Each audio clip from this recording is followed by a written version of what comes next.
All right, so something that I'm wanting to talk about right now. Um, I'm wanting to share a story, but before I can share the story, there's some things I need to explain first. In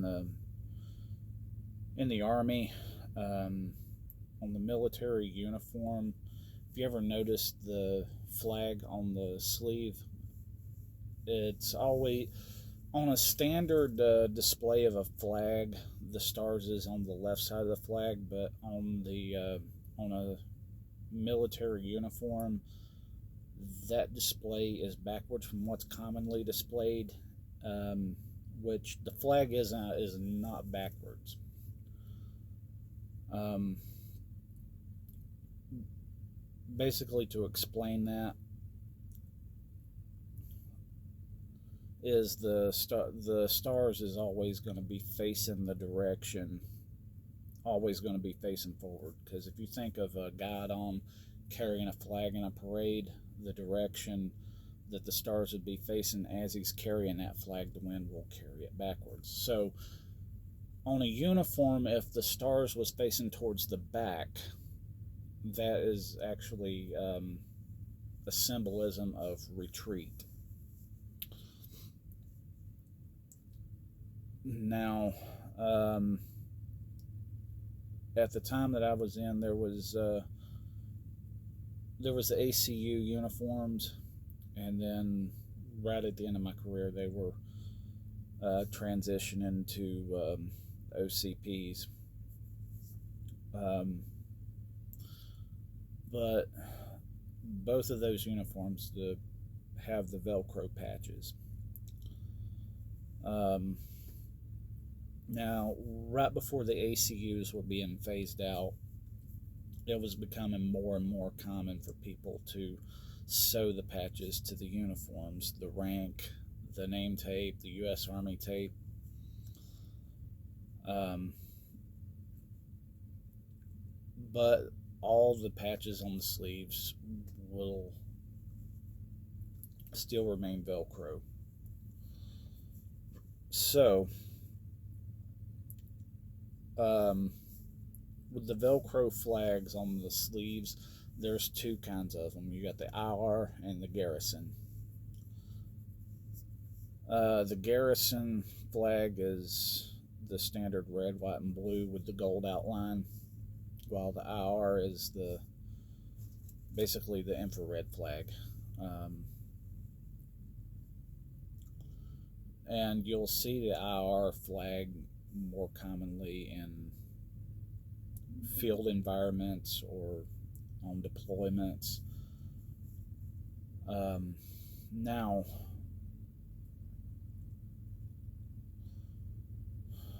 some things to explain about in this story I'm going to share. For those who are on active duty that's about to transition over to reserves, just a heads up, it's a completely different world. Some things about it are you may find disgusting. Um, the typical reserve units are less disciplined, a lot more lack of military bearing. It is, like in a formation in a reserve unit, you will see people with with their lip packed full of dip in the middle of formation. Um, you will see people whenever they're standing at parade rest, they're not holding their hands correctly. They're basically just holding their thumbs in each hand and their arms limp while standing at parade rest. Um, a lot less lower enlisted not standing at at parade rest when they're addressing NCOs. Just a heads up, there is a lot less discipline in most of your reserve units. Now, I can imagine there might be some reserve units that exist that stay on top of everything, where everything is enforced and it can be more like an active duty unit. But then the reserve unit that I was in, I can imagine there are worse reserve units. But now I went on a field exercise on one summer where my unit went to Fort Irwin. Now,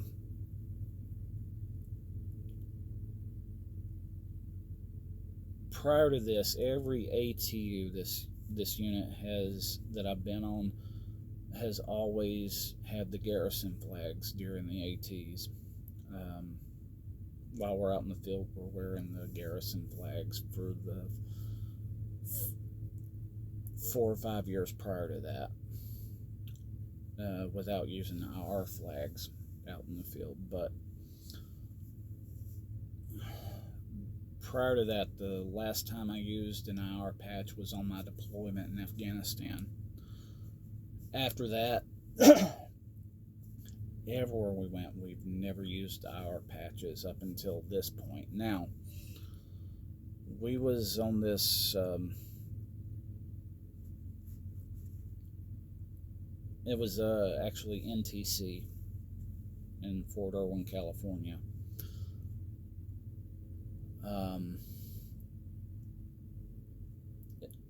An IR patch wasn't part of our packing list, but all the soldiers who were smart packed an IR patch anyway. Me, as you can see, we can say that I'm not as smart as those guys, but still,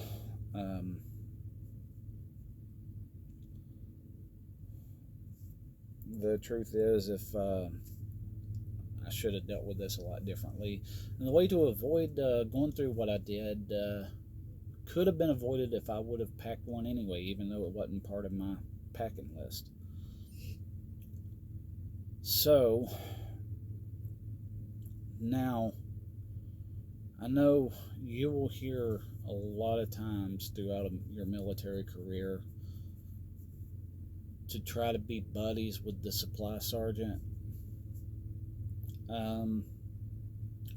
I can agree with that if you have a good supply sergeant, but if you got a sorry piece of shit, it doesn't matter.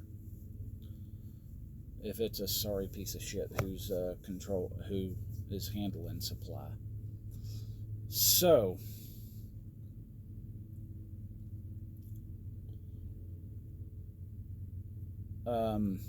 once we got to Fort Irwin, everyone was wearing the garrison flags. Now, before we left out to actually go out into the field, the commander and first sergeant put out that everyone needs to wear IR patches. And if you don't have one, to go see the supply sergeant. Well,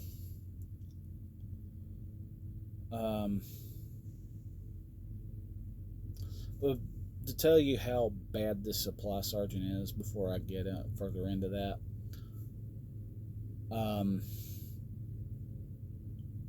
people have called me a fool because I would go to a PX and buy patches, some new patches for my name and all of that, unit patches, things like that. I would buy all that myself instead of going through the supply sergeant. And a lot of people called me a fool. I said, okay, go to the supply sergeant and get what you need and see how that goes for you, and you'll know what I'm talking about.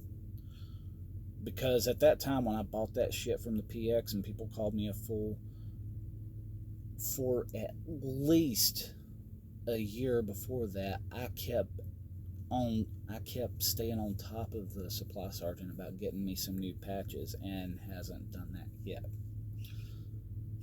Meanwhile, everyone called me a fool for buying this shit myself instead of going to him.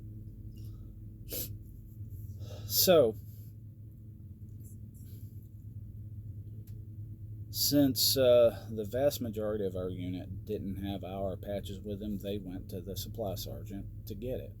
And he had a box. He grabbed a box out of the Connex to pass out the patches to everyone, but the patches that he ordered, these IR flags, were backwards. And as soon as I seen that, I told everybody I'm not wearing that shit. It pissed the commander and first sergeant off, and basically they were ordering me to wear it anyway. And I refused to. And they said, okay, all right. So they said, all right, don't wear it. As soon as we get back to South Carolina, you're going to be in my office, and I'm going to take your rank away. My words to the commander was, I will start all over again as an E-nothing before I put that garbage on my uniform.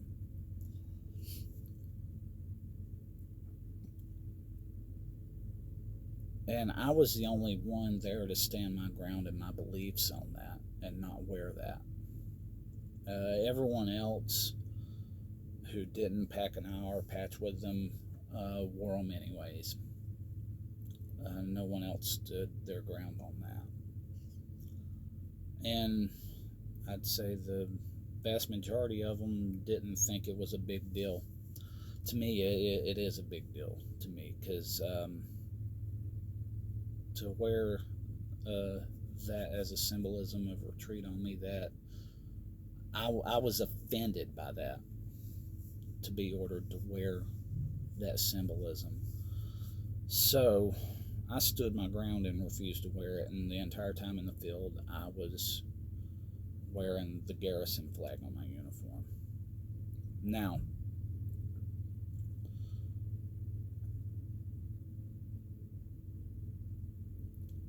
once NTC had ended, we went back home and everything, and just to let everyone know, I did not weasel out of this in any way. I kept reminding the commander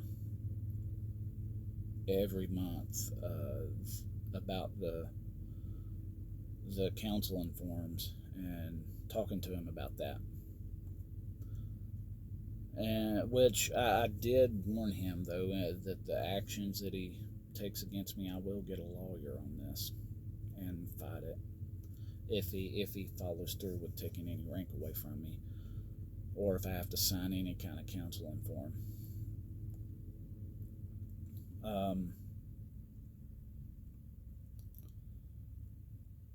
But I didn't weasel out of it. I kept reminding him until finally he just said, all right, I'm just going to go ahead and tell you, it's been so long at this point that I ain't even going to worry about it no more. But in the future, if I give you orders, you follow them. Hey, yes, sir. So, but I mean, with that, by the commander ordering me to do that, I lost a lot of respect for him. As far as it goes for doing anything more than what I was obligated to, had stopped at that point. The only respect that I ever rendered to him after that point was what I'm obligated to: salute him in passing, stand at attention when I'm addressing him, and remembering sir.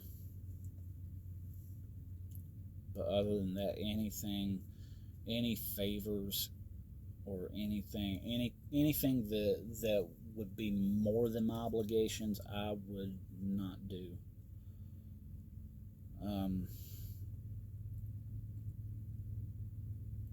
If he gave any orders, yeah, I would follow the orders. But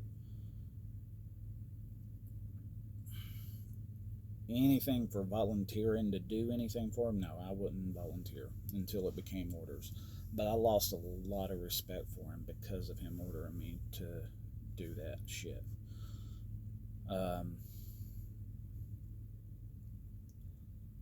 The first sergeant, on the other hand, he understood, but at the same time, um,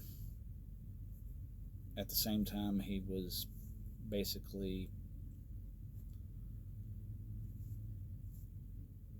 still, I'm under his order, so I got to do what he says, basically.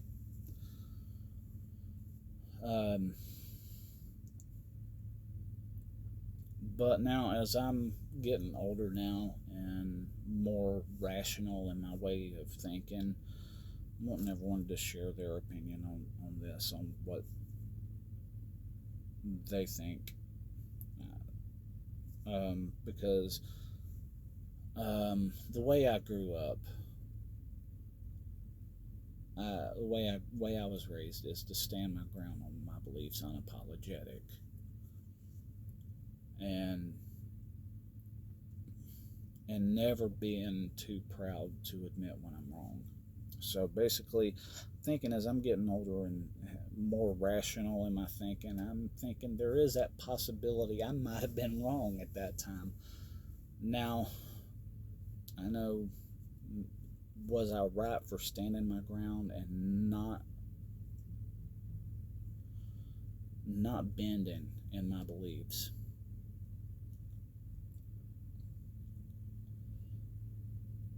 Or something that somebody had pointed out to me years ago, and I never did think much about it, but after this being told to me so long ago and having more time to think back on this, but what someone had pointed out to me, well, if your brothers next to you are wrong,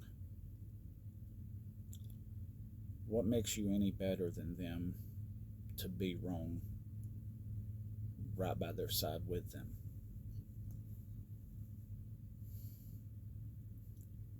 Now, I never think that I'm any better than my brothers that was standing next to me, that were fighting by my side, that I would die for, they would die for me.